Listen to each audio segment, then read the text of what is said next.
တရားကျင့်ရမယ့်ယောဂီများအာနာပါနကမ္မထံကိုဒီနေ့စတင်အားထုတ်ပါမယ်အာနာပါနကမ္မထံရှုရှိုက်ပုံဤစနစ်ကိုဦးဇင်းပြောပြပါမယ်ဒီအာနာပါနရှုရှိုက်တဲ့အခါမှာဦးဇင်းတို့တရားရှုရှိုက်ပုံဤစနစ်မှန်အောင်လို့စက်ကနေပြီးတော့တွဲပြီးတော့ဖွင့်ပေးပါကျင့်စဉ်တွေကိုလည်းရှုရှိုက်ရင်းနဲ့ကျင့်နဲ့ထိန်းသွားမယ်ရှုရှိုက်တဲ့ဆိုတာကိုစီးစနစ်ရှိပါတယ်ရှုရှိုက်တဲ့ဤစနစ်ကတည်တံ့ပြပေးပါမယ်လောလောဆယ်ကဣရိယာပုတ်တေပုံတေနီဣရိယာပုတ်တေတဲ့အခါမှာခါကြီးကိုဒီလိုဆန့်မထားပါဘူးလက်ကိုလက်မောင်းနဲ့ခေါင်းနဲ့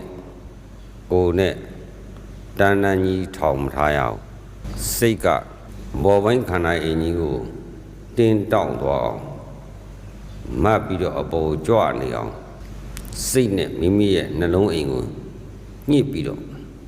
အပေါ်ကိုတွန်းထားအဲ့လိုညှစ်ပြီးအပေါ်ကိုတွန်းမထားတဲ့အလုပ်မလုပ်ဖဲနဲ့ရှုရှိုက်ရမယ်ဣရိယာပုတ်တည်တဲ့ဒီခန္ဓာအင်ကြီးကိုလည်းအပေါ်ကိုမကြွအောင်မလုပ်ထားဘဲနဲ့လက်မောင်းတွေကို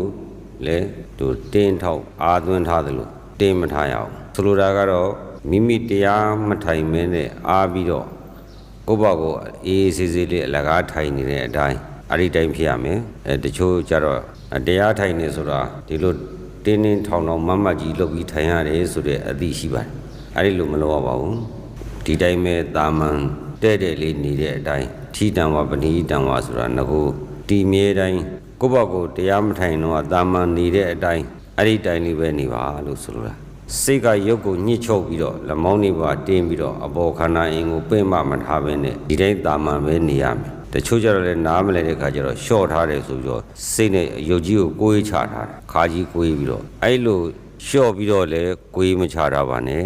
ညှစ်ချုပ်ပြီးတော့လည်းအပေါ်ကိုမထားပါနဲ့ကိုယ့်ဘက်ကိုတာမန်နေတဲ့အတိုင်းအဲ့လိုအေးဆေးဆေးလေးပဲနေပါခေါင်းကိုလည်းဒီလိုကြီးတအားကြီးတဲ့ကြီးလည်းမထောင်ပါနဲ့စိုက်ပြီးတော့လည်းမနေနဲ့ကိုယ့်ရဲ့ဣရိယာပုတ်အမျိုးအစားအချိုးအစားအတိုင်းလေးပဲနေပါ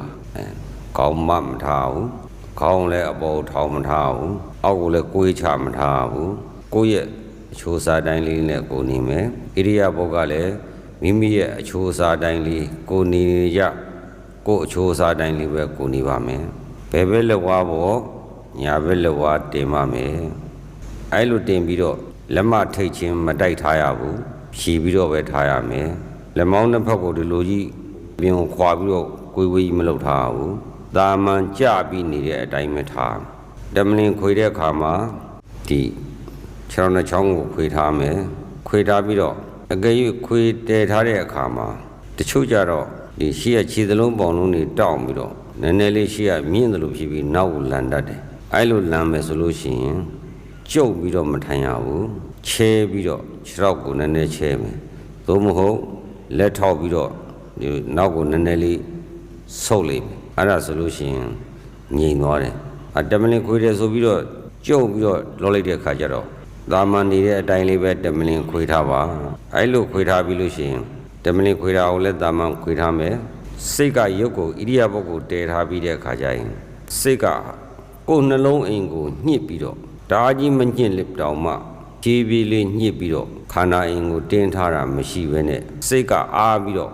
အားတယ်ဆိုတာကခန္ဓာအင်ကိုထိန်းချုပ်တဲ့အလုပ်ညှစ်ချုပ်တဲ့အလုပ်အဲ့လိုမလုပ်ဘဲနဲ့နေတာကိုအားနေတယ်လို့ခေါ်တာအဲ့လိုအားပြီးတော့ပဲနေရမယ်ရှုရှိုက်တဲ့အခါမှာ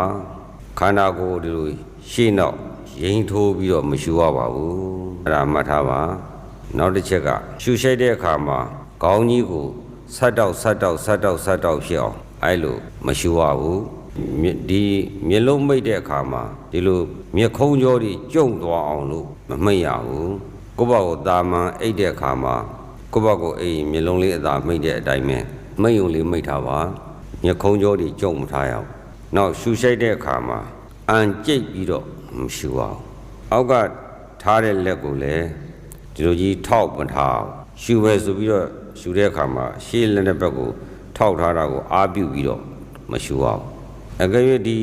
လက်နှစ်ဖက်ထားတဲ့ဥစ္စာကတချို့ကဒီနားမှာအရင်နာနဲ့ကတ်ထားမှခါကြတချို့ကျတော့လည်းအရင်နာကတ်ထားရင်ခါထောက်တယ်လို့ဖြစ်ပြီးတော့ရှေ့ကိုနည်းနည်းလေးထားမှအဲ့တော့မှအနေတော်လောက်ကြတယ်တချို့ကျတော့လည်းရှေ့ကိုနည်းနည်းလေးချမှကောင်းတယ် အဲ့တော့ဒီလက်ထားတဲ့အခါမှာလဲဒီခါကြောကြီးတောက်မနေပဲနဲ့ပဂရိနေတဲ့အတိုင်းဖြစ်အောင်ဒီလက်ထားတဲ့နေရာကိုလည်းပြင်ပေးပါ